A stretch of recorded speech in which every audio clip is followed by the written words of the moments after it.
ఇంట్లో కూర్చుని ఇంగ్లీష్ నేర్చుకోవాలనుకుంటున్నారా? అయితే వెంటనే మా స్పోకెన్ ఇంగ్లీష్ క్లాసెస్ కి కాల్ చేయండి.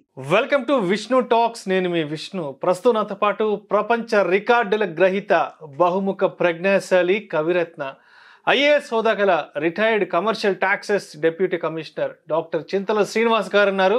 వారితో మాట్లాడదాం. సార్, డాక్టర్ చింతల శ్రీనివాస్ గారు, నమస్తే సార్. నమస్తే మై డియర్ విష్ణు.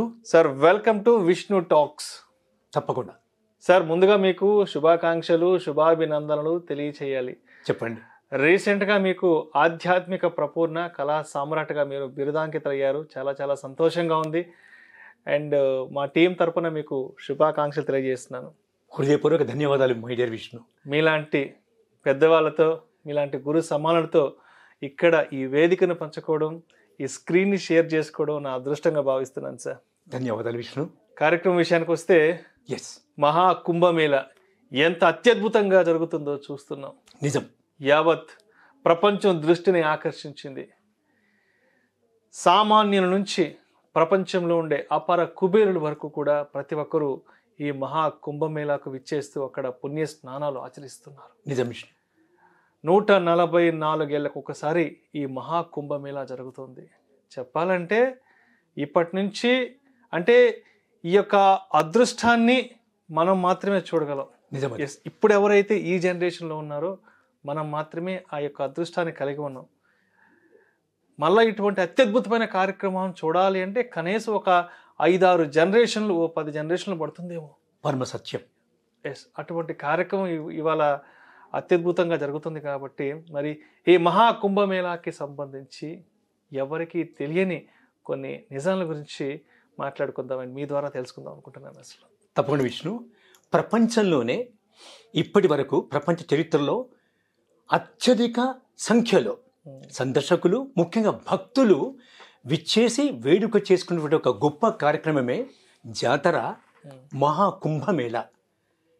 విష్ణు, అసలు ఇది ఎప్పుడు పుట్టింది, ఎలా అది పరిణతి చెందింది, దాని యొక్క పరమార్థం ఏంటి, వింతలు విశేషాలు ఏమిటి, మనం తెలుసుకునేటువంటి ఒక ప్రయత్నం చేసేటువంటి దిశలో మహాకుంభమేళ మన భారతదేశంలో ఉత్తరప్రదేశ్ రాష్ట్రంలో అలహాబాద్ నగరంలో త్రివేణి సంగమ స్థానంలో.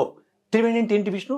త్రి అంటే మూడు, మూడు నదులు. అవి ఏవి మీరు అన్నట్టుగా తెలిసిందే. అది ఒకటి గంగా, యమున, అంతర్వాహినిగా సరస్వతి మాత. ఈ 3 నదుల కలయిక అమోఘం, అద్వితీయం.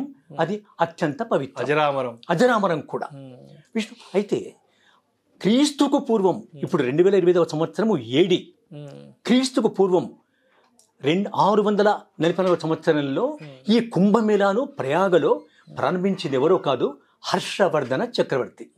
క్రీస్తుకు పూర్వం హర్షవర్ధనుడు మహాచక్రవర్తి. అయితే విష్ణు, ఈ కుంభమేళా అని పేరునికి వచ్చింది చాలా తక్కువ మందికి తెలుసు విష్ణు. కుంభమేళా ఎందుకు వచ్చింది? ఎందుకంటే మనము కృతయుగానికి వెళితే అప్పుడు పాన సముద్రాన్ని, వాసుకి పామును దానిని తాడుగా చేసుకొని మేరు పర్వతాన్ని ఒక కవ్వంగా ఉంచి క్షీరసాగర మదనంలో పుట్టినటువంటి అమృతము ఒక కుండలో పుట్టింది. అందుకే కుంభం. ఆ కుండను, అమృతంతో నిండి ఉన్న కుండను శ్రీ మహావిష్ణువు మోహిని రూపంలో దాన్ని తీసుకొని నడుస్తున్న సందర్భంలో అది పరిగెత్తుతాడు విష్ణు. నడవడమే కాదు, పరిగెత్తుతున్న సందర్భంలో నిండుగా ఉన్న అమృతము ఒలికి 4 చోట్ల చుక్కలు పడ్డాయి విష్ణు, అమృత చుక్కలు. ఎక్కడ? ఒకటి త్రివేణి సంగమంలో, మరొకటి హరిద్వార్ గంగామాతే, మరొకటి ఎక్కడ విష్ణు? ఉజ్జయినిలో, మరొకటి నాసిక్లో. అంటే 4. అందుకనే మీరు ఇంతకుముందు మీ ఉపోద్ఘాతంలో చెప్పారు చక్కగా, ఏమిటంటే 144 సంవత్సరాల తర్వాత మళ్ళీ ఇప్పుడు మనకు మహాకుంభమేళా వచ్చింది. అయితే కుంభమేళ అంటే 6 సంవత్సరాలు, అయితే 6 సంవత్సరాలు అర్ధ కుంభమేళ, 12 సంవత్సరాలకి కుంభమేళ, 144 సంవత్సరాలకి మహాకుంభమేళగా ప్రసిద్ధి చెందింది. అయితే ఇది ఇక్కడే మన పవిత్ర మాతృదేశంలో, పవిత్ర భారతదేశంలో కాకుండా ఇక్కడికి ఈ పుణ్యస్నానాలు అని అంటారు అందరూ. కాదు, మన అద్భుతమైన శాస్త్రాలు ఏం చెప్తున్నాయంటే, పురాణ ఇతిహాసాలు కూడా అమృత స్నానాలు. అమృత స్నానం అంతే కదా, పుణ్య స్నానం కాదు విష్ణు. స్నానము అమృతం జాలువారిన చోట, అది జాలువారిన చోటు. దేవతలు దేవతలు రాక్షసులను జయించిన చోటు. అన్ని రకాల మూలికలు, సకల దేవతలు, 33 కోట్ల దేవతలు అనేటువంటి ఒక మనకున్నటువంటి ఒక ప్రత్యేకమైనటువంటి ఒక విశ్వాసంలో ఒక మాట విష్ణు, ఇక్కడ విశ్వాసాన్ని ఎవరు ఖండించలేరు. దేహాన్ని ఖండించవచ్చు, విశ్వాసాన్ని ఖండించలేరు. హిందూ మతం, హిందూ ధర్మం, సనాతన ధర్మ పరిరక్షణలో భాగంగా ఇక్కడ సాధువులు, సంతులు, అలాగే సజ్జనులు, భక్తులు, గీతాలు, ప్రవచనాలు, సంకీర్తనలు, పూజలు, ఉపదేశాలు, ఇలాంటివి అనేక రకాలుగా పరిడవిల్లే చోటే త్రివేణి సంగమం.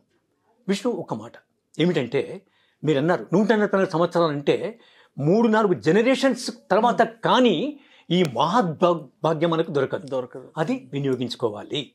ఎలా, ఎందుకు, ఏం చేసింది ఉత్తరప్రదేశ్ ప్రభుత్వము? విష్ణు, కుంభమేళా ఆర్గనైజింగ్ కమిటీ అత్యద్భుతంగా నెరవేర్చిన ఒక కార్యక్రమంలో ఇప్పటి వరకే ఈ మన మహాకుంభమేళలో 12 కోట్ల మంది భక్తులు పుణ్యస్నానాలు అంటే అమృత స్నానాలు ఆచరించారు. మరొక పాయింట్ ఏమిటంటే, కుంభమేళ సూర్యుడు ఉత్తరాయణం నుంచి దక్షిణాయనంలోకి ప్రవేశించేటువంటి ఒక రోజున, సంక్రాంతికి ఒక్క రోజు ముందు 13, ఇప్పుడు ఈ మాసం తీసుకుంటే జనవరి నాడు భోగి పర్వదినం నాడు ప్రవేశించి కుంభమేళ గడియలు, అమృత గడియలు ప్రవేశించి మహాశివరాత్రి నాడు ముగుస్తాయి. అంటే సుమారుగా 45 రోజులు. ఈ రోజుల్లో వచ్చేటువంటి భక్తులు ఇండియా అంటే మన భారతదేశంలోనే కాకుండా మన భారతదేశం రాష్ట్రాలు, భారతదేశం, Nepal, Japan, USA, Russia, Germany లాంటి అనేకానేక దేశాల నుండి కూడా భక్తులు వస్తున్నారు. విష్ణు, ఇక్కడ ఒక అనేకానేక విషయాల్లో ఒక విషయం ఏమిటంటే, నాగ సాధువులు లక్షల సంఖ్యలో వస్తారు. ఎటు నుండి వస్తారో తెలియదు, అసలు ఎక్కడి నుంచి వస్తున్నారు, ఎలా వస్తున్నారు అన్న దానికి ఇప్పటి వరకు ఎవరికి ఆధారం లేదు. అవును విష్ణు, హిమాలయాల నుండా, లేక దివ్య ప్రదేశాల నుండా, మణిద్వీపం నుండా, లేక అదృశ్యమైనటువంటి ప్రదేశాల నుండా, లేక వాళ్ళకి తప్పు భూమి నుండా ఇప్పటి వరకు ఎవరు కనుగొలేకపోయారు. లక్షల్లో వస్తారు. వారి యొక్క వింతలు, విశేషాలు, వారి యొక్క అద్భుతమైన మహిమలు చూపిస్తారు. విష్ణు, మహాకుంభమేళ ఏతుందో ఇది ఒక సాంఘికంగా, ఆర్థికంగా, ఆధ్యాత్మికంగా ఒక మానవ ధర్మాన్ని నిర్వర్తించే ఒక క్రమంలో అది మణిపూస. విష్ణు, మరొక మాట విష్ణు, ఇది ఎలా ఆర్గనైజ్ చేస్తున్నారు, ఎవరు ఎలా దాన్ని ఆ యొక్క ఫలితాన్ని పొందగలరు అంటే, ఈ అమృత స్నానాలు చేయడానికని దేశ విదేశం నుంచి వచ్చిన సందర్భంలో ఉత్తరప్రదేశ్ ప్రభుత్వము యోగి గారి వారి యొక్క ఆధ్వర్యంలో అద్భుతమైన ఏర్పాటు చేశారు. ఒకటి, అక్కడ విష్ణు 450 కిలోమీటర్ల పొడవు ఉంటుంది మొత్తం ఈ మహాకుంభమేళ ప్రయాణం. అంటే 25 స్నాన ఘట్టాలు, సెక్టార్స్. ఒక ఘట్టానికి మరొక ఘట్టానికి మధ్య దూరం 12 కిలోమీటర్స్. 25 సెక్టార్లు, 12 కిలోమీటర్లు. ఒక ఘట్టం నుండి మరొక ఘట్టానికి, ఒక ఘట్టంలో మినిమం అంటే సుమారుగా కనీసం 20 లక్షల మంది వరకు స్నానాలయించగలరు కంఫర్టబుల్గా. విష్ణు, మరొక మాట, ఎవరికి ఎక్కడ ఇబ్బంది కాకుండా AI ఆర్టిఫిషియల్ ఇంటెలిజెన్స్ సహాయంతో సీసీ కెమెరాలు పనిచేస్తున్నాయి. 40,000 మంది పోలీస్ బందోబస్తు శాంతి భద్రతల కోసం. అలాగే ఇక్కడ ఉన్న మరొక విషయం ఏమిటంటే, ఒకప్పటి స్నానఘట్టాల యొక్క క్రమం, ఈ భక్తుల రద్దీ క్రమబద్ధీకరణలో ఉత్తరప్రదేశ్ ప్రభుత్వము అత్యంత జాగ్రత్తలు, ముఖ్యంగా వారి యొక్క బాగుకై ఎన్నో అంటే వైద్య సదుపాయాలు, ఎవరికైనా ఇబ్బంది పడితే వారిని పూర్తిగా కొనుక్కునే స్థితిలో వారిని హాస్పిటల్, దవాఖానాలో చేర్చడానికి, వైద్యశాలలో చేర్చడానికి అన్ని ఏర్పాట్లు చేస్తున్నారు. విష్ణు, 4,000 హెక్టార్ల విస్తీర్ణంలో ఒక నగరమే ఏర్పడింది. ఎక్కడ? ప్రయాగలో. అందుకని ప్రయాగరాజ్ తీర్థ స్థలాలన్నింటిలో, పుణ్యక్షేత్రాలన్నింటిలో రాజు కనుకనే ప్రయాగరాజ్ తీర్థాలన్నింటిలో అది రారాజు కనుక ప్రయాగరాజ్ అయింది. విష్ణు, అలాగే 4 సంవత్సరాలకు ఒకసారి 4 చోట్ల మనం అనుకున్న చోట జరిగితే, అలాగే అర్ధ కుంభమేళ ఉంటుంది. విష్ణు, అర్ధ కుంభమేళ, కుంభమేళ, మహాకుంభమేళ. అయితే ఒక ముఖ్య విషయం విష్ణు, ఇది ఆర్థికంగా ఎలా రాష్ట్రాన్ని, ప్రజలను అది బలోపేతం చేస్తుందో కూడా ఆ అంశం ఇముడీకృతమై ఉంది. విష్ణు, ఏమిటంటే ప్రయాగ్రాజ్లో 2.5 లక్షల కోట్ల వ్యాపారం జరుగుతుంది.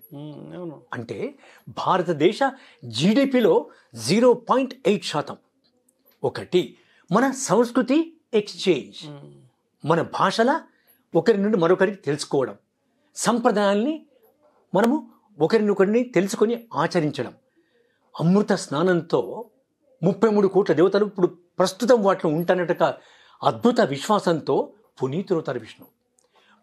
చేసిన పాపాలు వాటిని ప్రక్షాళనకు, మహాపుణ్యాల్ని ఆర్జించుటకు, మోక్షాన్ని సిద్ధింపజేసుకున్నటకు ఈ 3 ముఖ్యం విష్ణు.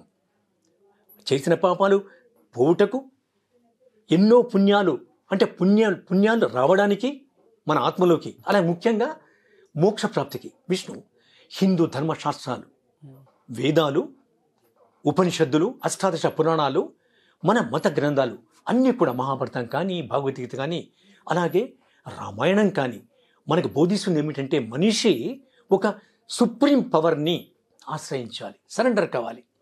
ఈ నదుల్లో స్నానం చేసేంత మాత్రాన, నదీ సంగమాల్లో చేసేంత మాత్రం మనకి ఏమి లభిస్తుంది అనే ఒక ఛాందసవాదం కూడా ఉంది విష్ణు. దాన్ని మనము ఖండించవచ్చు.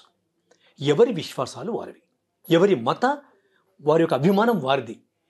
ఈ త్రివేణి సంగమంలో ఎవరైతే స్నానమాచరిస్తారో వారికి మోక్ష ప్రాప్తి అంటే సాల్వేషన్ ఉంటుంది అని మనకు గరుడ పురాణంలో, విష్ణు పురాణంలో సుస్పష్టంగా చెప్పబడింది విష్ణు. అయితే ఈ మహాకుంభమేళ నిర్వహించి సాధిస్తున్నది ఏమిటి ఉంది? ఒకటి, కులాలు, మతాలు, భాషలు, ప్రాంతాలు, దేశాలు వేరినప్పటికీ కూడా మానవులంతా ఒక భక్తి సముద్రంలో, భక్తి మార్గంలో ఒక్కరే అని. రెండవది, ఎప్పుడైనా ఎవరైనా ఎక్కడైనా మానవులు తమ యొక్క క్రైమ్ రేట్ అంటూ ఉంటే, నేర ప్రవృత్తి ఉంటే, ఆ నేర ప్రవృత్తి అణగారి ఒక పాజిటివ్ వైబ్రేషన్స్ రావడానికి, ఆరోగ్యాన్ని బాగు చేసుకోవడానికి. విష్ణు ఒక మాట ఈ మధ్యకాలంలోనే మీకు తెలిసినట్టుగా ప్రయాగ్రాజ్లో ఇస్కాన్ వాళ్ళు ఒక కిచెన్ పెట్టారు. 50,000 మందికి ఒకేసారి వాళ్ళు అన్న ప్రసాదాన్ని ఇవ్వగలరు. అటు వంటశాలలు కానీ, వైద్యశాలలు కానీ, వింతలు విడ్డాలో చూసే కానీ నాగ సాధువులు, అఘోరాలు ఈ రకంగా భక్తులని వారు ఎంతో ఉత్తేజపరచిన సందర్భంలో మానవ జీవిత ఒక టర్న్ అంటే ఒక మార్పుకి, మానవ జీవిత చేంజ్ ఓవర్కి మహాకుంభమేళ అత్యద్భుతంగా పనిచేస్తున్న దాంట్లో ఎలాంటి సందేహం లేదు Vishnu. Thank you sir, thank you so much doctor Chintala Srinivas గారు. మహాకుంభమేళాకు సంబంధించిన ఎన్నో ఆధ్యాత్మిక వింతల గురించి, విశేషాల గురించి మన ప్రేక్షకులకు తెలియజేశారు. Thank you so much sir. Thank you very much Vishnu.